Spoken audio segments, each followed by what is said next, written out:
are also learning by theater, watching theater, and it's like they are experiencing things.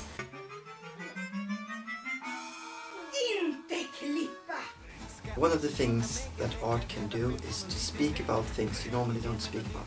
Yeah. And when you see a play, you feel recognition.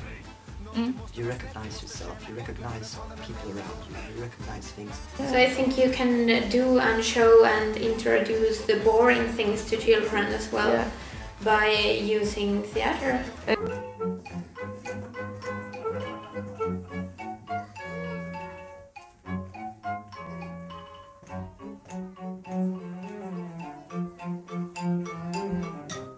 The smallest children, they have not the same story. When they go out from the room, they maybe tell you a total other story. Oh, that's what happened. Yes, they have their own fantasy has worked. Everybody, grown-ups or children, needs to train their imagination.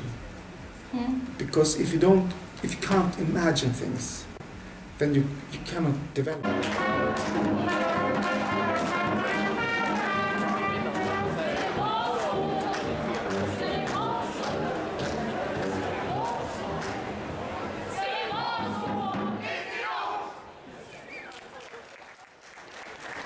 Something happened in Sweden in the 60s that started a process, and we saw the children as people. Sweden was one of the first, or maybe the first countries to have a law about child abuse, that you're not allowed to hit children, for example. And that was 30 years ago or something, and now many countries have similar laws. So I think in that sense Sweden has, to a large extent, tried to, not to protect the children, but to respect them and to give them a place in society. We also had workshops afterwards, and they were doing things, and we were actually playing with them, I could say, with different drama games, and it was like that we show them respect in that way, that we don't forbid them to say something. We don't say, no, you are not allowed to say that. Swedish children are more, they're pretty, they know that they have the right to speak out.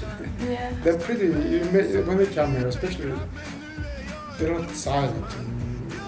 Like this. When I've been to France, for example, some years ago, we're pretty much more disciplined, harder, tougher, a little bit more old-fashioned way of treating the children.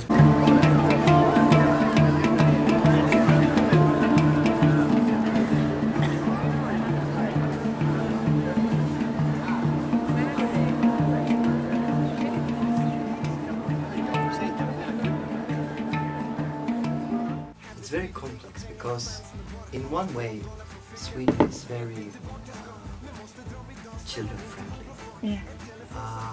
On the other hand, it's a society with high effectivity, very little place to just be.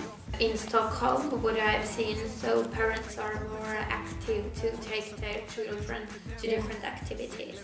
I think it's people are more afraid nowadays than before. They don't let the kids out.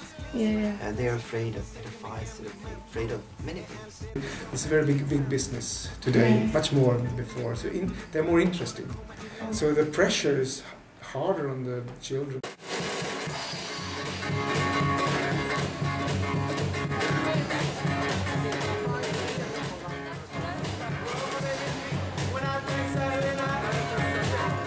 But I think also that the differences between the European countries, they are not so big anymore. They are 20, 30 years ago, there were more big differences between Sweden and Germany or France, for example. I think even if we have a very open global society, I think everything is going more and more to a mainstream thing.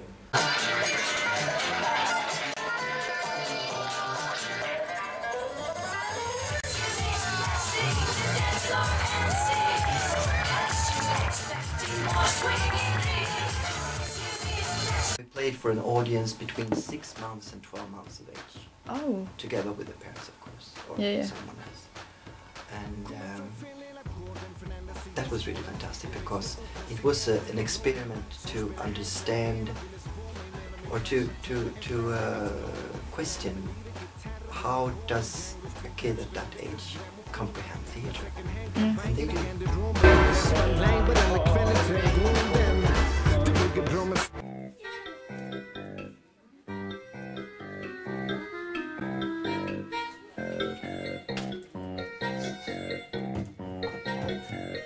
I felt something that I during the performance when I played, I saw every child.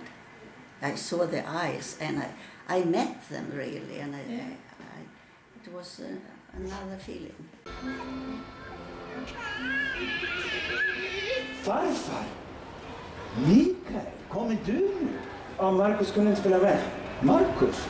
Ja, Marcus. And that's what we feel when we are playing. That the grown-ups come and say, it was so nice, it was so good. And they're really surprised. Because they say, oh, we have to go to the theatre with our children, you know. And then they get an experience. Kan vi gå hem?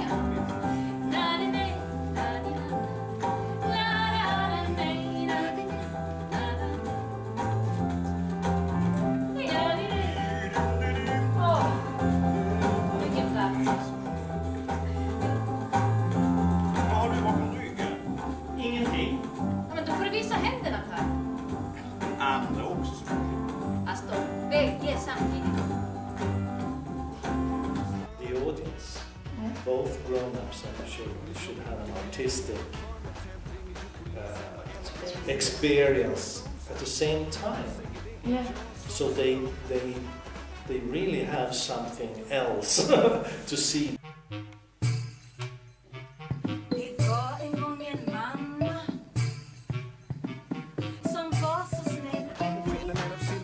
I think we have found how to reach the smallest.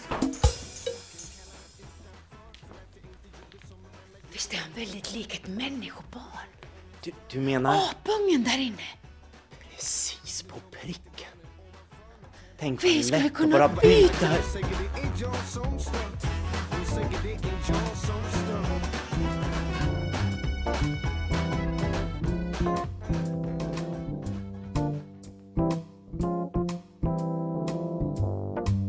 Ingen skulle märka någonting.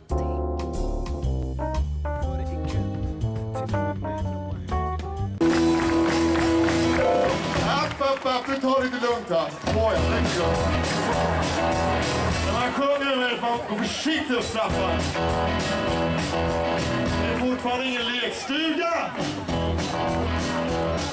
Vi lämnar Vita bergsparken.